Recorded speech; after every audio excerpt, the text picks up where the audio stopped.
we fighting with each other and arguing on politics when there are actual human beings losing their lives and they are about to lose their lives? Why can't we focus on humanity first? Why can't we care for the people that are losing their lives and their families' lives? Can we focus on that for once? Hello fam, welcome back to the African Diaspora News channel. I am Angel Zalalam bringing you this report. Today's report is about the killings that happened in Axum. Let me review the article Al Jazeera wrote on this. We'll come back and discuss.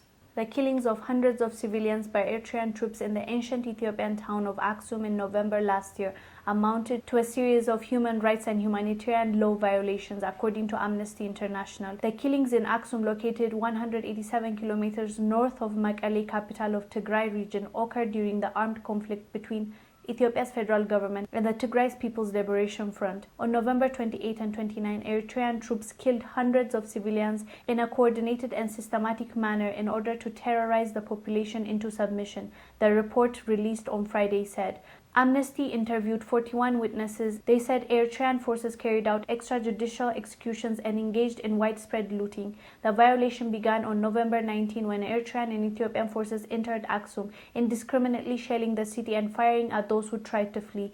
Amnesty said, adding that after the massacre, Eritrean forces detained hundreds of residents and threatened renewed killings if they encountered resistance. The killings, the indiscriminate shelling of Axum, and the looting of property may amount to war crimes, Amnesty said. Axum residents identified the perpetrators as Eritrean soldiers, saying that they often rode in trucks with license plates reading Eritrea. Witnesses said most wore a uniform easily distinguishable from Ethiopian soldiers. Some Eritrean soldiers wore the uniform of the Ethiopian army but were easily identified for their plastic shoes known as Congo Chama or Shida, which are popular in Eritrea, witnesses said. Some soldiers had 3 scars on each temple near the eye, marking them as Beni Amir, an ethnic group that straddles Sudan and Eritrea but is absent from Ethiopia. Language also distinguished the Eritreans. The Tigrinya dialect that Eritrean soldiers speak is distinctive, with its own words and accent. Ethiopian and Eritrean authorities have made contradictory statements regarding the involvement of Eritrean troops in the Tigray conflict, with some high-ranking officials denying their presence but others acknowledging it, Amnesty added. This is really disheartening. These people are civilians. Why do they need to lose their lives? What's the point? Why is this happening? In the first place, why are Eritrean troops getting in Ethiopia's territory? That's my question. Both the Ethiopian government and the Eritrean government are saying no, they didn't cross there, it's not them. But the witnesses, they clearly are saying they wear the Eritrean uniform, they spoke their dialect, their accent is Eritrean. They drove cars with plate numbers of Eritrea. So all the evidence points to it was Eritrean troops. But why? What's the gain here?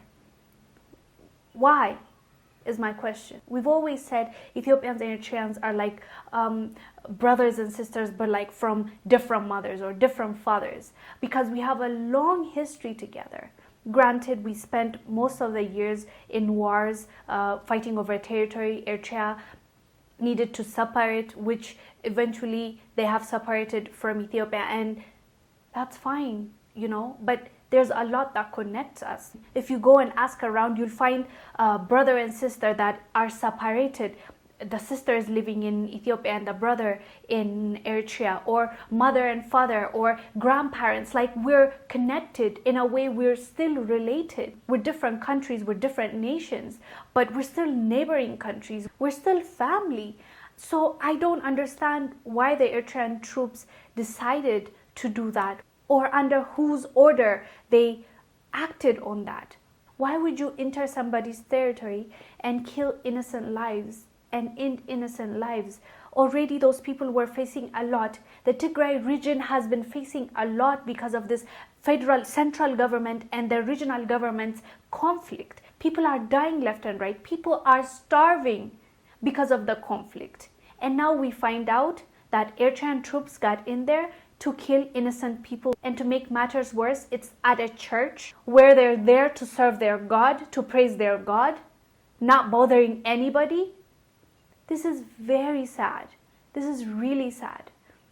And there were over 41 witnesses. There are people that are disputing this. There are people that were saying people can manipulate this. People can wear fake clothing to make it look like it's Eritrean troops. Or there are groups that are intentionally doing this to start a fight between Eritrea and Ethiopia. There are some people that are saying that. The governments are saying they are not involved. The Eritrean government is saying they know nothing of this. The Ethiopian government is saying they know nothing of this. But how about the witnesses? How about 41 witnesses that we are seeing? We need to get to the bottom of this. That the reality is, whatever the case is, whatever the truth is, these people died. Innocent lives are lost. Because of what? Why? Because of a territory? Because somebody wanted to make a point? It doesn't matter who you disagree with or who you agree with. What we can all see and what we can agree on is there are people that lost their lives, that are civilians, that had nothing to do with this fight, with this war, with this conflict between Eritrea, between Ethiopia, between the regional, between the central. These are human beings like you and I. These are our brothers and sisters that lost their lives for no reason. Those are the people that we should care about. Those are the people that we should be concerned about, and we should try to help, and we should try to donate to. We should try to find out what really happened. So why are we fighting with each other and arguing on politics when there are actual human beings losing their lives and they are about to lose their lives? Why can't we focus on humanity first? Why can't we care for the people that are losing their lives and their families' lives? Can we focus on that for once? Can we care about our neighbors when they're dying and focus on humanity, focus on our brothers and sisters and try to help? Can we do that? Can we stop this divisiveness and talk about unity and get together to say no to tribalism, to say no to hatred towards our family member, towards our neighbors, towards a different region, towards another country? We're all black people at the end of the day. The world sees us as one people. Why can't we come together as one? Why do we need to kill our neighbors? Why do we need to kill another ethnicity? How does that make sense? Why don't we come together to fight poverty instead of fighting each other? Please, let's do better. If there's any new information, I will update you. Anyways, guys, do let us know down below what your thoughts are about this senseless killing. I am Wingil Zalalam bringing you this report. I will see you on the next one. Bye.